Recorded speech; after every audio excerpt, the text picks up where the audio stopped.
SPJIMR's Center for Wisdom and Leadership presents its podcast series called Past Imperfect. You're listening to Past Imperfect, a history podcast brought to you by the Center for Wisdom and Leadership at SPJIMR. I'm Dinyar Patel. Today, Joseph Sassoon, a professor of history at Georgetown University, joins us to discuss his new book on the Sassoon merchant dynasty. The Sassoons were the world's first truly global business, with a footprint in Europe, the Middle East, India, and East Asia. Significantly, it was operated out of colonial Bombay by a dynamic family of refugees. They were opium traders and cotton industrialists, and they built up the skylines of modern Mumbai and Shanghai. But world wars, the end of the opium trade, and some disastrous decisions meant that their wealth and influence came crashing down in the middle of the 20th century. Thank you, Joseph, for joining me today.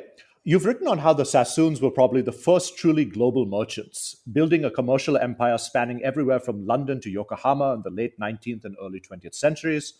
This book, of course, is geographically and temporally quite different from what your previous work has been on. I know you've written on Saddam Hussein, Iraqi refugees after the 2003 American invasion, and authoritarianism in the Middle East.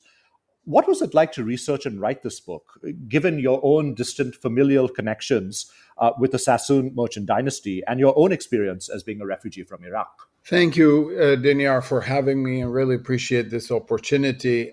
You're absolutely correct. My background and my specialty is authoritarianism and the political economy of authoritarian systems.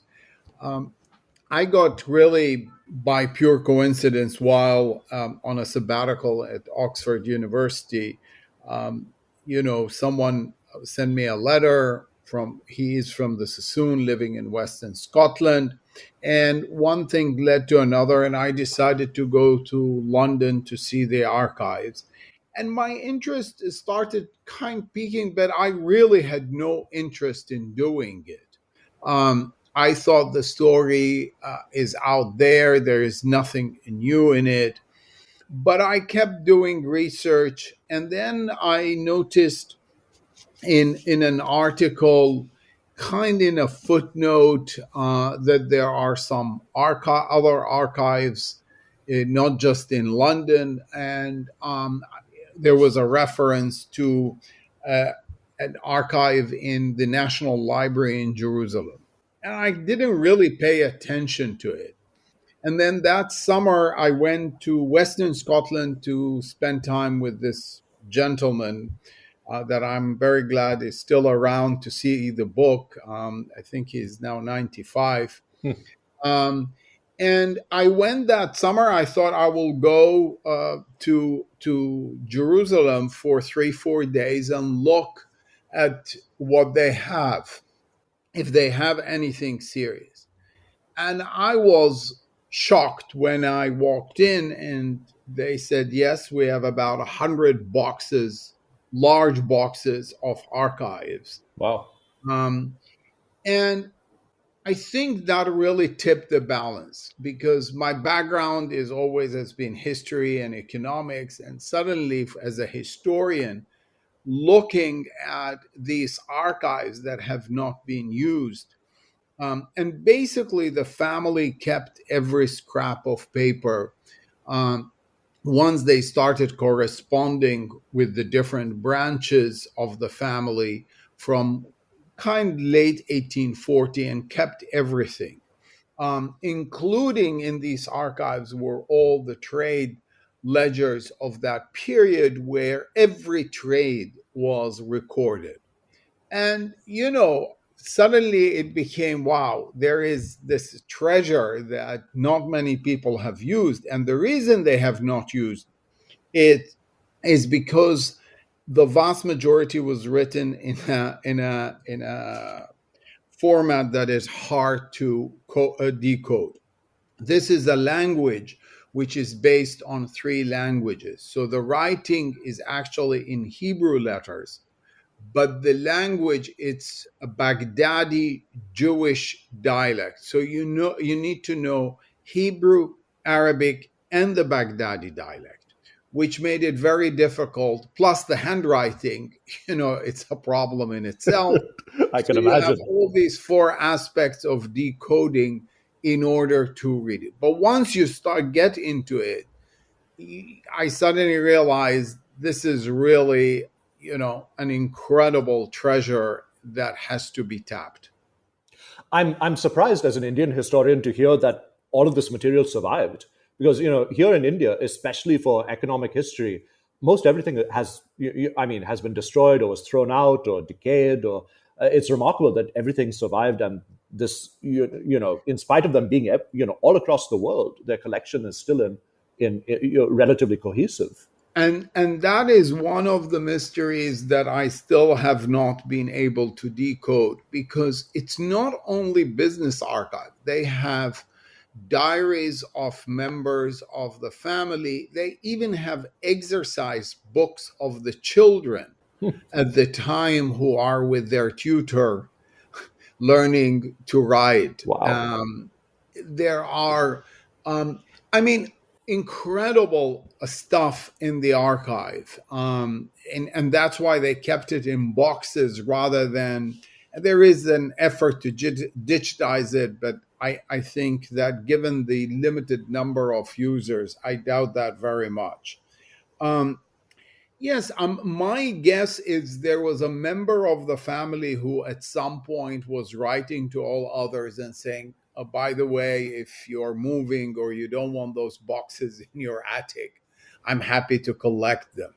And I was really surprised that this material was donated to the National Library more than, a quarter of a century ago. So it's not a new material. Um, I do know that one member who is a very elderly gentleman moved to Jerusalem in the 1970s. So I am guessing it's him who has donated it. I see. Yeah, from the 19th century in India, you have so many cases of individuals who moved all across the way. I mean, the book that I wrote on this individual called Dadabai Naroji, who knew Albert Sassoon, he moved back and forth between London and Bombay. And I mean, the stories of how these papers migrate eventually is quite fantastic. I mean, in Naroji's case, his papers were kept in a go down somewhere in a beach north of where I'm sitting over here, and eventually went to Pune and then to Delhi. But in your case, it's remarkable that they land up in a place like Yeah, I mean, Jerusalem. there were obviously other sources. The newspapers were incredible. And now that all the big universities have digitized them Hmm. and they are searchable, the National India archives were very, very helpful, both in person but also online. Hmm. Hmm.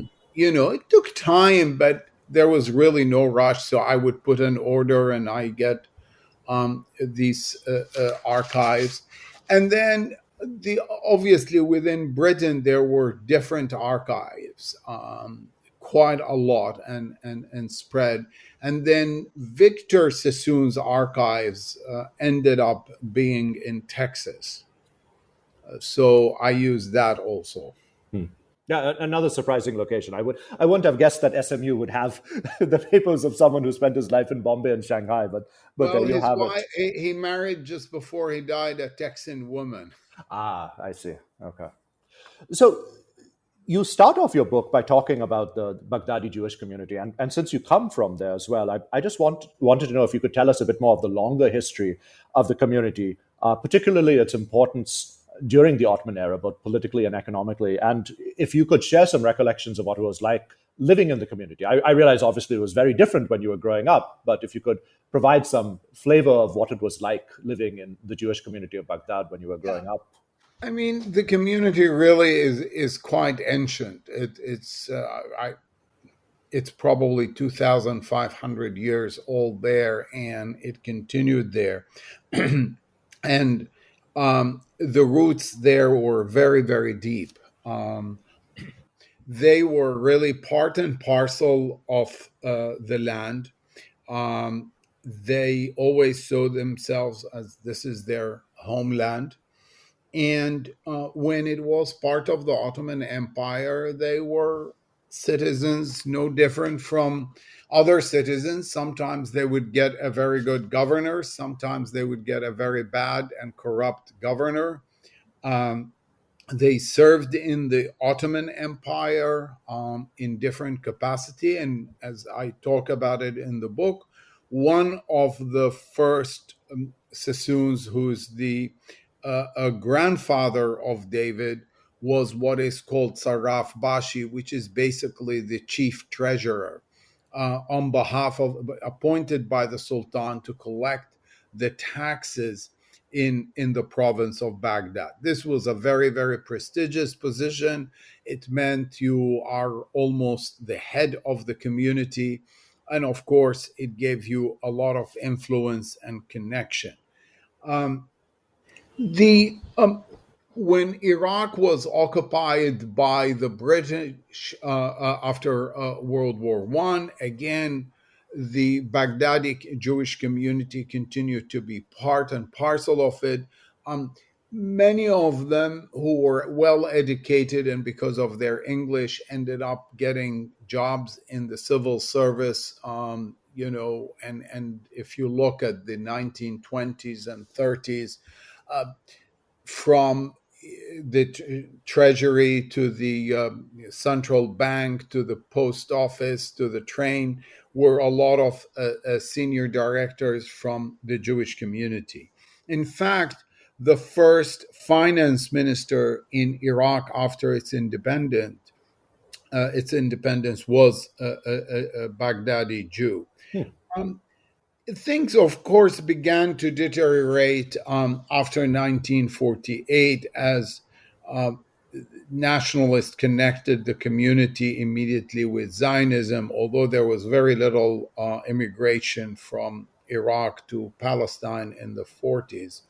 And then in the early 50s, that was really the turning point where the government basically enacted laws that if you leave the country, you lose all your assets, and a vast number of people left the country. So in 1950, there was almost 150,000 in the community, and that had dwindled to about 20,000 by the early 50s. Some went to Israel, other went to Europe, North America. A lot went to England. And then the community began to shrink as time passed. And then kind of really the turning point came in with the 1967 war. By then, the community was very, very small, but the situation really deteriorated, and Jews were not allowed to work anymore, to travel. Many of assets were confiscated. As a result, my family and I, ended up escaping from there in the 1970s because we could not leave the country legally.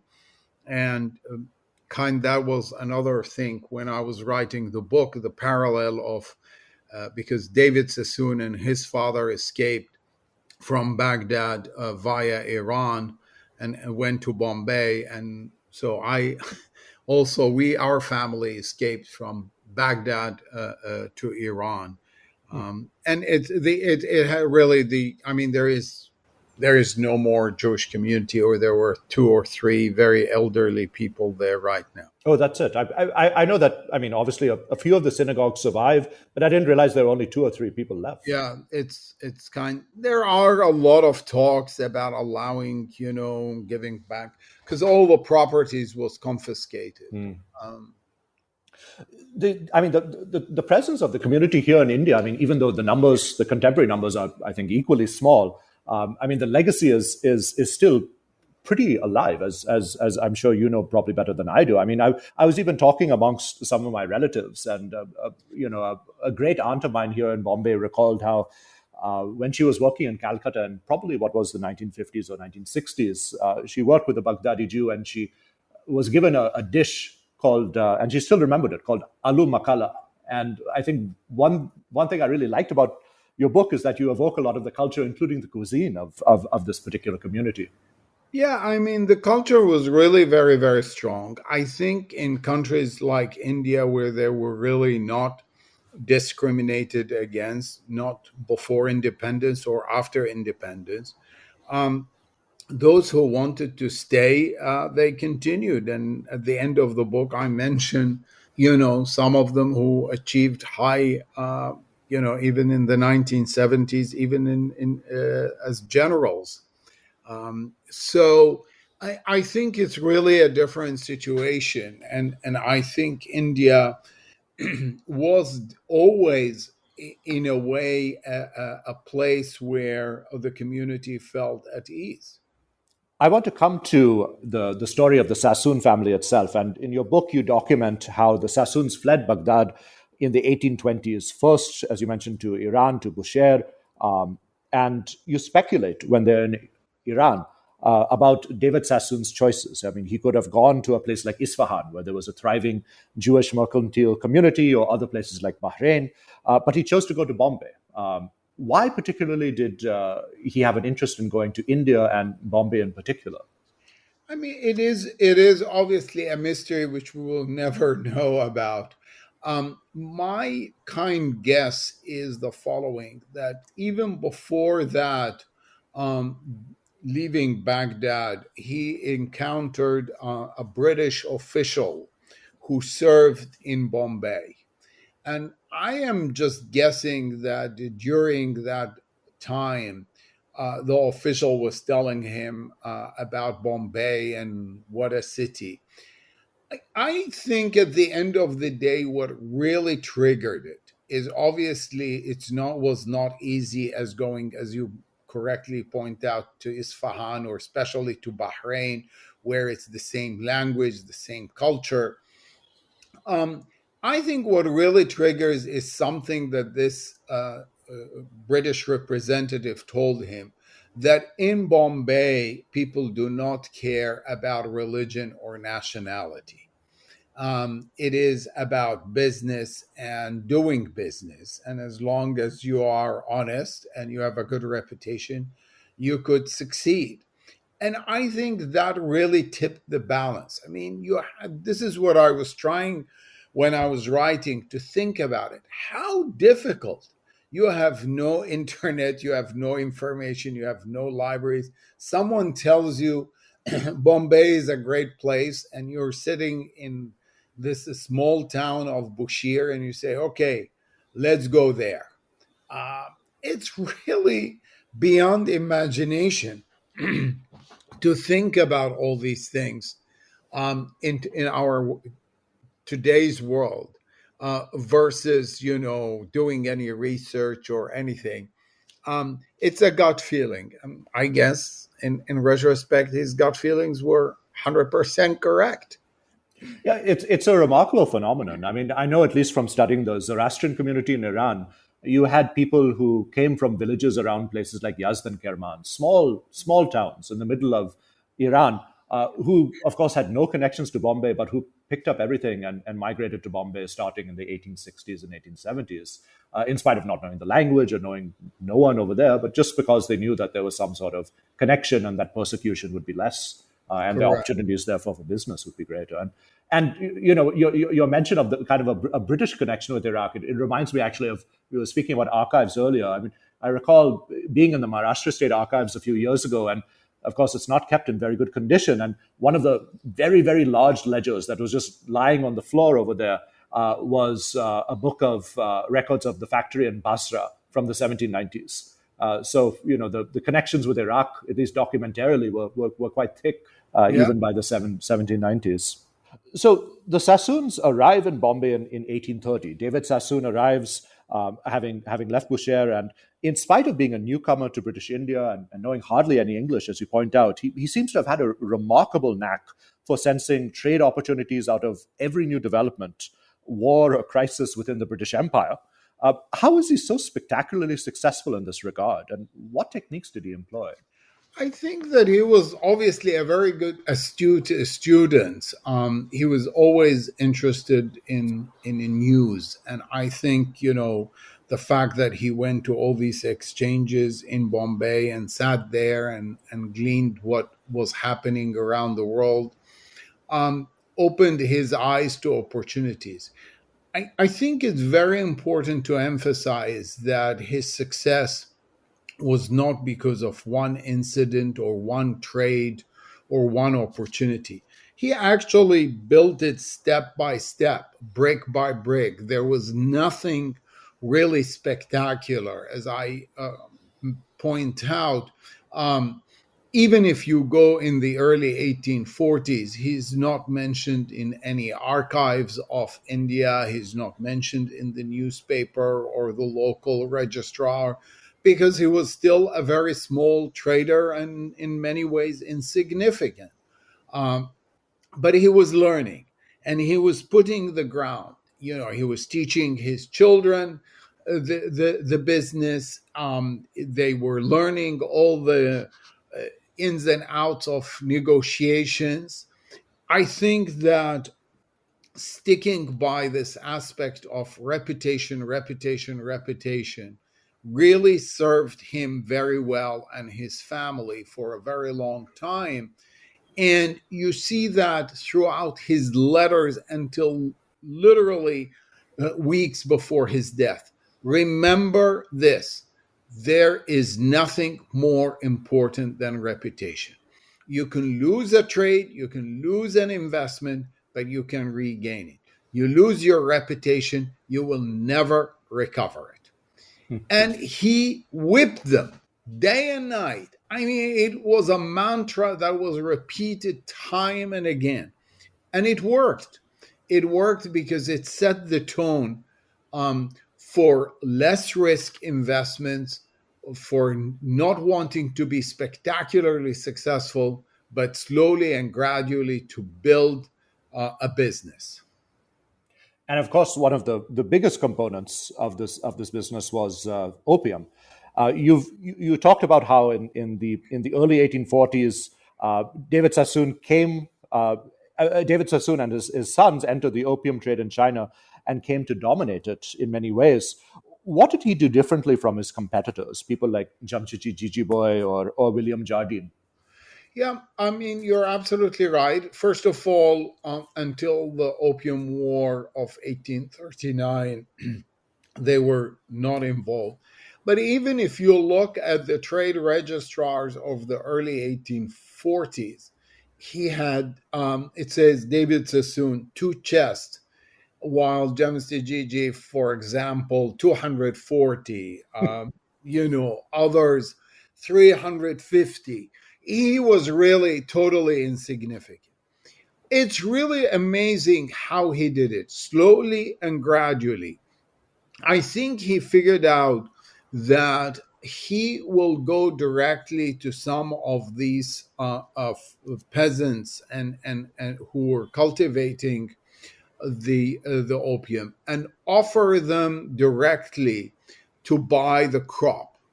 And two things for them: some of the cash or whatever he paid, let's say 50% of the crop, was very important. I am guessing also at some point deals were made that if I give you the 50% of the crop, you don't sell to anyone else. And a lot of that happened. Um, I think that also the system that he built of having these branches all staffed by each one of them by one of his sons, it's really interesting. It has a lot of advantages and disadvantages from an economic point of view. In a way, investment banks in the 20th century adopted it and again saw the pluses and gains. On one side, the plus is that they have independence, ability to make quick decisions and not wait for the headquarters. The bad side was, which hurt them in the end, is that there was less loyalty, more loyalty to the branch than to the headquarters.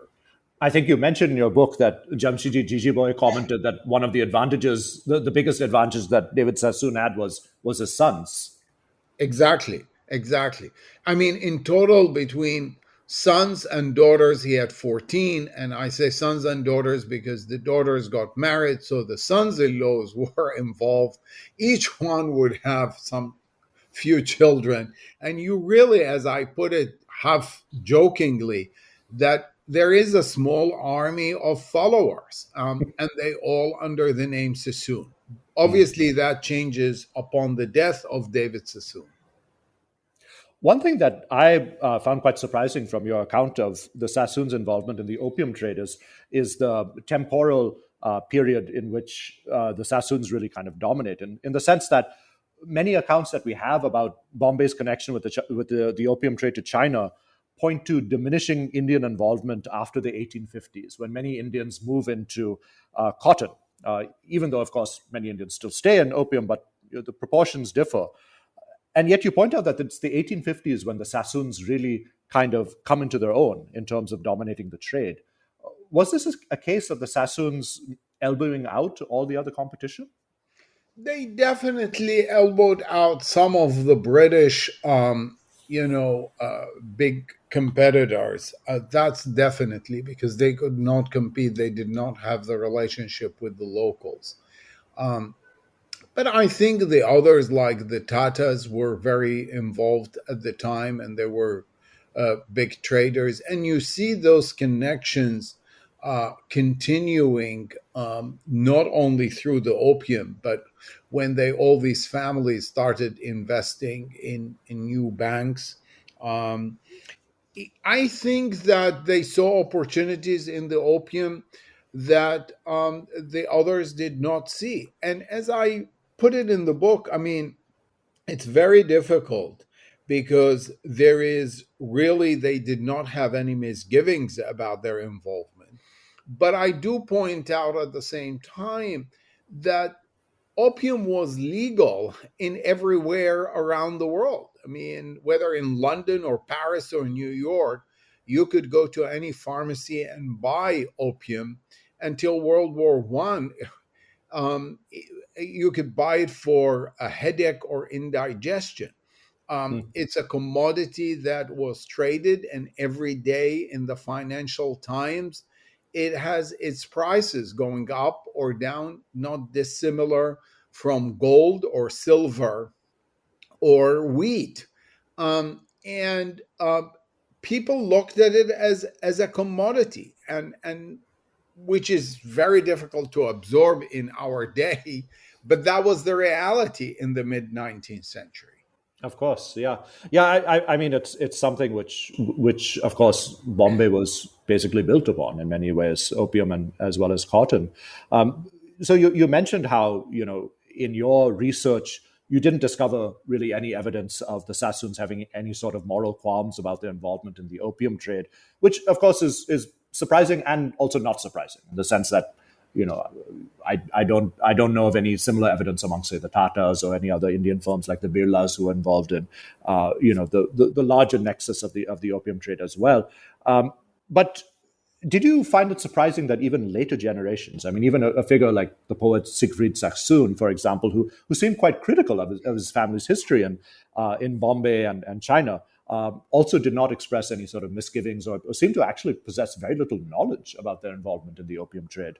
Yeah, I mean, I think the going back to the 1850s and even much later, the 1860s, 70s, I think this whole ideology of free trade was so dominant in their minds and the minds of all those families. There is trade. If there is a buyer, there should be a seller. It doesn't matter what. Mm. I mean, they really genuinely believed in it, and that is kind of what part of British imperialism was based on. Um, I was surprised. I think that when we get to the 1890s, where commissions of inquiries are set up to investigate the opium, how little it had an impact on members of the family. And they and a lot of others could not understand. I mean, India has this product. There were almost 1 million peasants dependent on it. And they're saying, what do you want us to do? What do we tell these peasants? I mean, 1 million peasants, meaning probably 5 million people at the time, which is a big number in India. And they saw it purely in economic terms, which is, unfathomable in our days, but that was the reality. And the lobbying efforts that they were involved in many ways, sound very similar to, say, what you'd hear in a London or Washington lobbying firm today, in the sense that they talked about how opium was actually not really that addictive, or they actually said that it could enhance one's mental abilities or capabilities. Exactly. I mean, there are some people tell me even today in 2022 in certain parts of India or China that there are foods that they cook with a little opium as a spice, no different from, chili. I think the other really interesting thing in your book that you point out is how their involvement and India's involvement in the opium trade also went on until such a late date, until 1927, if I'm correct. Yes, I mean, obviously, India's export, to China came to a halt after World War One, more or less. I think what really happened that a trade was on what they were sitting on, large quantities, and they could not sell it to China, but they were trying to get rid of it, having bought it at some of it at even high prices. And there were efforts to start selling it to Vietnam, for example, or to other French colonies. And by the way, the French government itself was buying to distribute in these countries. So that you could see the morality of it is very stretchable. Of course, yeah, it was very flexible depending on politics and such. And I mean, the other really remarkable thing is how opium has been really effaced from the history of a place like Bombay. I mean, recently, for example, I asked one of my classes here in Mumbai, other than cotton, what was the other major commodity that Bombay was built upon? And very few of them actually said opium. Yeah, I mean, people don't wanna remember that because of our connections today and how we see it. I was interviewing one of the Sassoons at some point, and she said to me, "There was no opium trade," and I started laughing. I said, "I think you're wrong." No, she said, "No, there was no opium trade." And I think people don't want to know about it because it's an unpleasant topic to be associated with. So I want to ask a bit more about the identity and the changing identity of the Sassoons. Now, you mentioned in your book, and I'm quoting over here, quote, "The Sassoons traded with members of seemingly every religion and sect around the globe, traveling extensively not only for business but to explore new horizons, and they felt at home wherever they settled," end quote. How did their identity, both as refugees and as members of a minority, help them become such adaptable and successful global actors?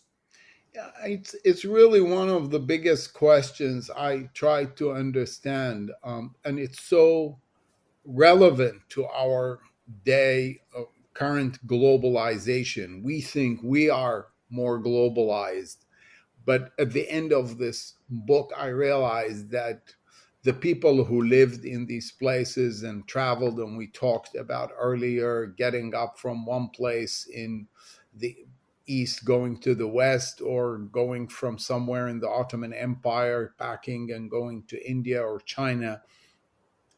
I think that the fundamental aspect of the Sassoons, at least in the first two generations, is their comfort of who they were, their confidence of that they were Baghdadi Jews, and that's it. Where they live is almost irrelevant as long as they have good reputation. And so whether you are in Bombay or Calcutta, in Kyoto or Burma, it really doesn't matter. You have your own community, you have your own work, and you deal with everyone wherever they are, whoever they are. But at the end of the day, you're comfortable of being who you are. Um, and they were in a sense. Obviously, David Sassoon was much more religious. The children were less religious, but still extremely traditionalist as long as their father was alive. And I think that gave the core of the thing. Um, it's irrelevant who you trade with from a religious or identity point of view, as long as they have good reputation.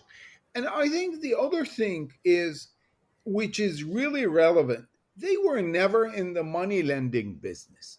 And David Sassoon I quote one of the letters that one trader said, lend me. And he tells his son, sell it to him cheaper, but we're not going to lend.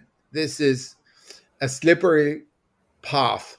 And once you get into it, it's always end up badly. So I think in a way that also allowed them, as traders, I buy, you sell, or I sell and you buy, you pay, I pay, and we both have our good reputation. And that made it easier to integrate and be part of all those places. You mentioned also how once they got to India, they obviously had to evolve a bit of a British and an Indian identity as well. And they seem to have walked a tightrope relatively successfully between balancing kind of an Indian and a British identity as well. And you talk about how, for example, in 1853, David was granted British citizenship, and many of them enjoyed the status of being protected British persons.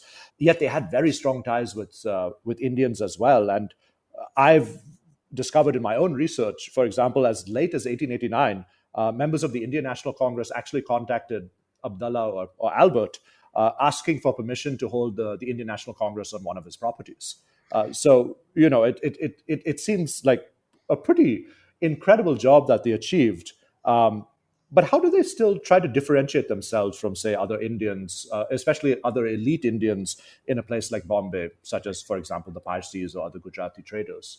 Yeah, I mean, I think number one, from the early years, I think David Sassoon figured out, and because what we were talking about, understanding international politics, he almost looked around and he felt there is only one superpower in the world at the time, which was correct. It was the British Empire. So he threw in the lot, and from the beginning he said, we will identify with the British Empire with its all its interests globally. And he expressed it to the British as time went by. Having said that, he really felt at home in India. I mean, the one clue that I keep going back to is upon his death in the will. Although he already has sent one son to London and he knew that another son is going to go to London later on, and he wasn't sure where people will develop because he had some sons in China and other places. But the one clue that you can get about that emotional connection to India, that there is one little aspect in that in his will: my house should not be sold for another 51 years. I want you to stay. I want you to be there. I want you to, this connection of this new country that opened the door. And think about what happened. They came in really as refugees and with no connection to India. And it is absolutely remarkable that basically in 3 decades, he reaches all these accolades in a country that he had no connection to. So he definitely felt that emotional tie, that this is a country that was so open, was so friendly, gave him so much, that he wanted to be part of it. I think he would have been very, very sad if he had heard that no one stayed 30 years later or 40 years later. And of course, that house still survives as Masina Hospital. Exactly, It's, exactly. it's where I got my first COVID jab, so I'm quite Oh, did familiar. you? Quite And by familiar the with the place. way, if you, I when I was there in 2018 or 19 in one of my visits, you can walk around, and I was trying to find out anything connecting them, and then I think between the second and the third floor, in the staircase, you suddenly come across the crest of Yes. the family, stuck in iron in there, and it's absolutely amazing to see it. Yeah, absolutely. Yeah, yeah. I mean, Bombay is full of these small reminders, many of which are quite buried and not many people know about. But that's one of the most spectacular. Yes. So I wanted to ask a related question in the sense of how the identity of the Sassoons kind of changed over time. In the sense that in your book, you point to Anglicization and assimilation as kind of the undoing of the family.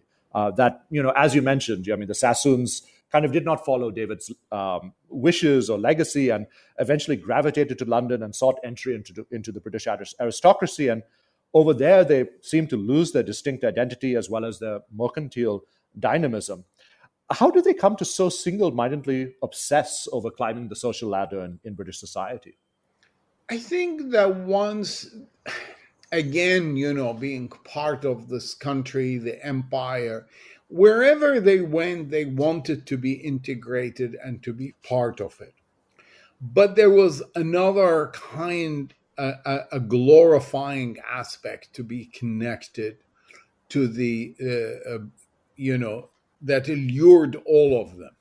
I think it's actually started in India, meeting so many senior British officials. I think at some point during one of the visits of the Prince of Wales, he meets the family. There is a connection that begun then, and then they expanded and they develop it.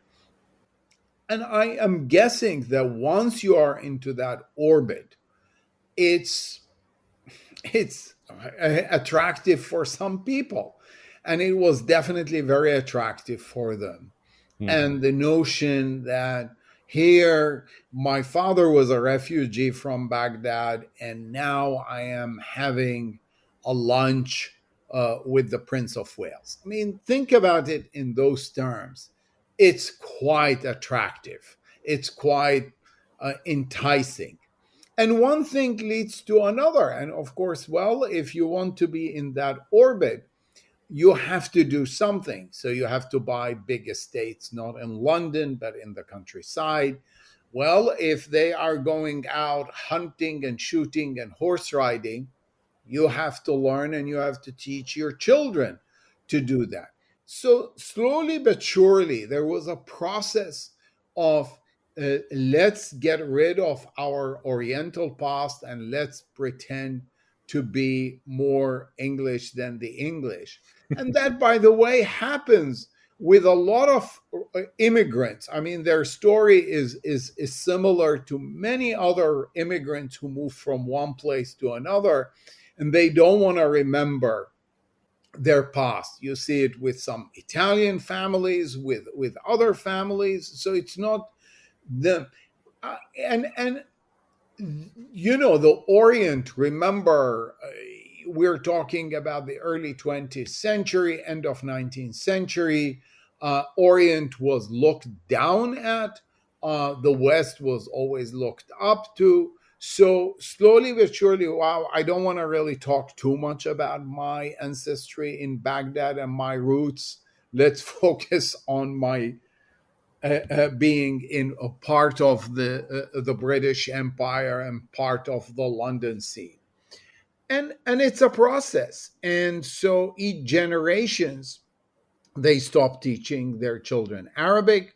They stopped thinking of themselves as Jewish. They intermarried.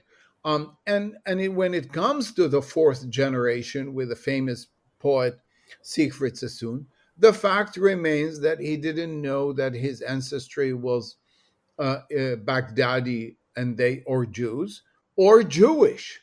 I mean, think about it as an intelligent child of 13 years old who was reading a lot then, and his family is with him. No one wanted to mention that, oh, by the way, our grandfather is from Baghdad. Yeah, I was amazed to see that, by that fourth generation, so many people in the Sassoon family seemed downright embarrassed by their ancestry. Or even, say when Philip Sassoon, when he's in the British government, when he goes to places like Baghdad or India, he doesn't seem to really have any interest in exploring family connections. Correct. No, I mean, Siegfried Sassoon discovered that his father is Jewish only when his father died, and at his burial realized that he was being buried in what he called a very strange and bizarre way by people dressed bizarrely and chanting in a different language that he has never heard in his life.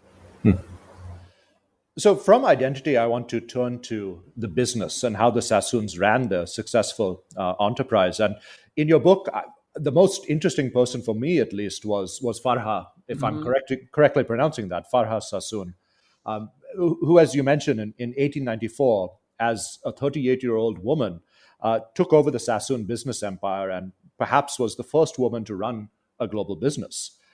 And that, on many levels, is remarkable, right? I mean, she's doing this at a relatively young age, or at least young for us, and doing it from Bombay and presiding over a mercantile empire which had ties, again, literally everywhere. How did she manage to do this in spite of extreme prejudice against women in places like Britain and India, and be so successful at the same time? Yeah, I mean, she was really truly a remarkable woman. And I think that we need to do more studying of the role of women at that period, because I wonder whether there are others.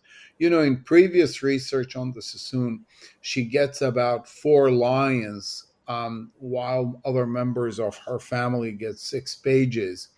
And if they talk about her, they talk about her ability in languages. She did know 7 languages. And she mastered Shakespeare at age 17. But no one really paid attention to the others. She was obviously phenomenally bright. I think that when her husband was working very hard and under a lot of pressure, um, she offered to accompany him to the office for 2, 3 times a week. And that created a huge fuss in Bombay, because the way business was done is traders come to your office and you chat and you negotiate and then you shake hands on a deal. And created a little bit of a hoo-ha, because first of all, the traders now are to sit with a woman. And then what happens when at the end they leave and shake hands with the husband? Do they shake hands with her? But she was very, very stubborn, and she kept going. And the relationship with her husband was very different from other marriages. It was really a marriage of equals. He saw her as his partner, he respected her, he engaged her in everything. And as a result, she was learning. She really was learning. She was reading all the correspondence that he had, and maybe more than he was reading, because he was exhausted by the end and obviously sick and not realizing it. And then 3, 4 years later, after this arrangement takes place, he dies. And she says, I want to run the business. And here comes the assimilation. um, India and all the East is so critical, and yet none of the Sassoons living in London by then, all of the other brothers, no one wants to go back. Why would I want to leave my estate in London and in the country and this great life and go and work back 12 hours a day for 6 days a week for the same pay? And so they all use their children as an excuse. Well, my children are at school. I can't go back. It's very difficult, disruptive. So Abdullah, the oldest brother, and basically who was running the business after his father's death, is confronted by one: either give it to Farha or send one of the brothers. And he realized he can't win the battle against sending anyone, because no one wanted to go. So he accepted. And he knew her very well from the days when she was young. And he realized how capable she is. And I think he realized deep down she could do it. But of course, it was a huge, huge revolution in the sense that a woman is running a big business. And again, going back to Bombay, which was very conservative. What do we do? Do we have to shake hands with her? I mean, small symbolic things becomes really very important in these things. I mean, even today, unfortunately, that would be considered quite revolutionary in many aspects of Mumbai, in many aspects of Mumbai's business and commerce. Right. Not everywhere, but even today in many places. Yeah. And she, by then they had these mills and they had these complicated trades. And I mentioned in the book one day of her correspondence and all the issues she has to deal with. It's really remarkable. And yet, in spite of them sitting in London and enjoying life and enjoying the fruits of her work, they kept conspiring against her because they really could not fathom how a woman, a widow of 3 children, could run a global business. Yet they didn't want to do it, but a woman, in their opinion, could not do it. And that was really, to me, the beginning of the end. By pushing her out, that was the beginning of the end of David Sassoon and co. The Right. other Sassoon Sorry, go ahead. continued. Sorry, let me jump in over there with the question about how the Sassoons kind of pushed Farah out. So you mentioned in the book how eventually her brothers-in-law, I should say, rather, grew quite jealous and in many ways also infuriated at the fact that a woman is leading this business and they conspire against her and successfully do so. Yes, they were literally. I mean, there was an article in the Times of London that a representative of the House of the American Congress was visiting India as the head of a mission to understand about cotton, and the only person he met in Bombay was Farha, and that was news because he said she will give me everything, and she did. And yet, instead of being proud about her, you could see these men sitting in their English clubs getting annoyed that their sister-in-law is now in the front page of the London Times meeting with senior American officials to teach them about mills in Bombay. And yet she probably knew much more about it than the brothers did. It seems like. Categorically. So you talked about how by the time Farha is in charge, it's especially towards the end of her tenure, that kind of signals the beginning of the end of a lot of the Sassoons family dominance. And the last particular aspect that I want to ask you about with regard to running the business has to do with Victor Sassoon. Victor, from your book, you describe him as someone who again had ties in China and India, but of course goes back to Bombay to succeed his father and lives in Bombay and joins a lot of aspects of Indian society, political society and such throughout the 1920s. But he seems to make some really spectacularly bad decisions throughout his tenure in business. I mean, he bet on Shanghai just a few years before the Japanese invasion, and of course, by the time that World War II is over, he sells off a lot of the properties in Bombay, and he kind of passes over an opportunity to relocate to Hong Kong and instead winds up in the Bahamas. Was it a case for him of bad luck, or was he just bad at making decisions? Just let me, for kind briefly, to put it in perspective. So when David Sassoon dies, the family split into two parts: David Sassoon and Co. and E.D. Sassoon. And David Sassoon, as I said, comes more or less to an end by the early 20th century with this pushing Farha out. The E.D. Sassoon continues to grow and prosper, and Victor Sassoon takes over by the 1920s. I think you're absolutely right. And one reviewer recently criticized me for saying that he made so many bad decisions, and in the sense that the invasion of Shanghai was not his fault, the rise of communism in China and the nationalization of his assets was not his fault. Correct. Neither is his doing, but the signs were on the wall. First of all, his decision to leave India and go to China was fundamentally wrong. Second, even I argue in the book, and this is really goes back to the bad decisions, even with everything that happened, in 1945, he had enough money after the nationalization, even.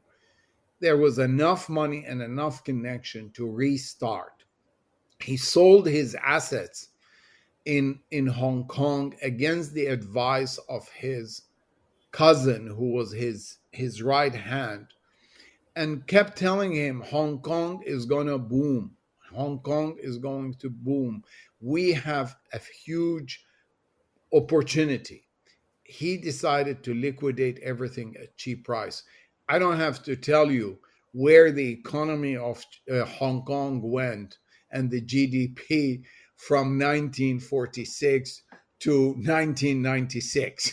Of course. I don't know how many other places worldwide, where real estate appreciated and the economy grew by such a pace. And what does he do? He goes and runs and hides in the Bahamas, all because supposedly it does not have taxes. So taxes become the real element rather than let's go and take opportunities. And in the book at the end, I want to prove that by pointing out to another family, the Kaduris, which are still in Shanghai and Hong Kong. And they were they lost more assets, they lost more money, and unlike Victor, they were interned by the Japanese for 3 years. And yet this guy was traveling all around World War II, giving advice to the British, to the Indian, to the Americans, to everyone, but not to himself. I recall seeing the Kaduri's house in Shanghai, which now has a giant red star on top of it. Yes, it's a beautiful house. And even here in Bombay, I was trying to look and see where E.D. Sassoon's properties were in Bombay, and had he hung on to those properties? Huge, unbelievable. There are all these amazing buildings that I went to see. It says here was E.D. Sassoon, here it was an office. They owned all this and they sold it at pennies. So as we wrap up, I wanted to ask you a bit about the research that you conducted for this book. You had the very enviable task of traveling really around the world for researching this book. And I wanted to ask what you discovered about the modern day legacies of the Sassoons in the various places that you went for research. Well, the most fascinating thing, the only place where a taxi driver would know about the Sassoon is Bombay. It's the only city in the world. In London, they will think the older generation about Vidal Sassoon with shampoo. The educated British will think of Siegfried Sassoon.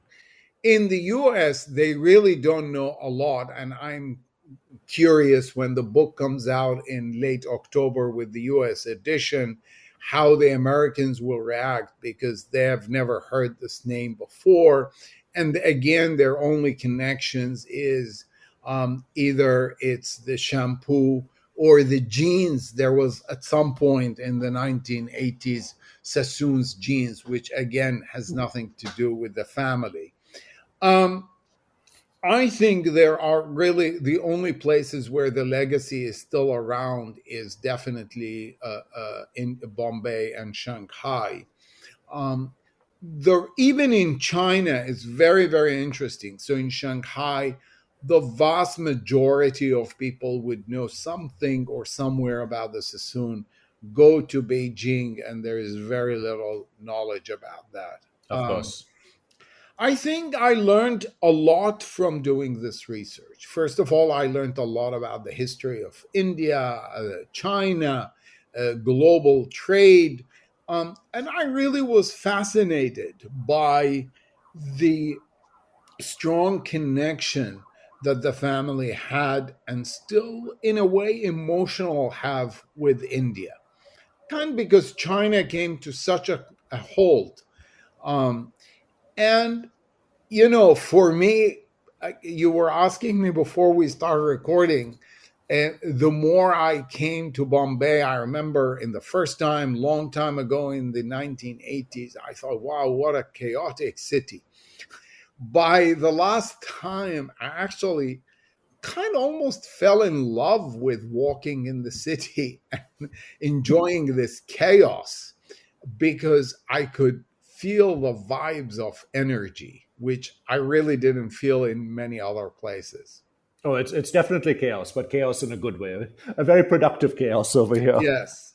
And you feel the energy. Absolutely. In many ways, the type of spirit that David Sassoon, kind of emblematized is very much alive and well today. Of course, in different venues, in different trades and commodities. The last thing I want to ask you is, now that you've completed this book, what are your plans for your next project? Any particular? Well, wiser people tell me enjoy it, and I have a lot of work ahead. First of all, I'm teaching. I am running the Center for Contemporary Arab Studies at Georgetown, but more also, the book is coming out in the U.S.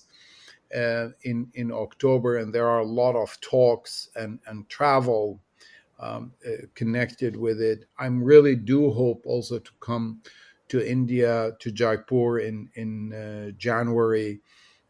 There are a few other ideas in my head, but it really have not fertilized at this point. Well, thank you very much, Joseph, for joining us. This has been a really interesting talk, and as someone who's sitting a few miles away from several Sassoon landmarks, some of which I passed actually just yesterday, it's been particularly enlightening. Thank you very much. Thank you very much, Dinyar. I really appreciate it. You were listening to Past Imperfect, a special podcast series by SPJIMR, brought to you by SPJIMR's Center for Wisdom and Leadership, produced by Vinita Dwivedi.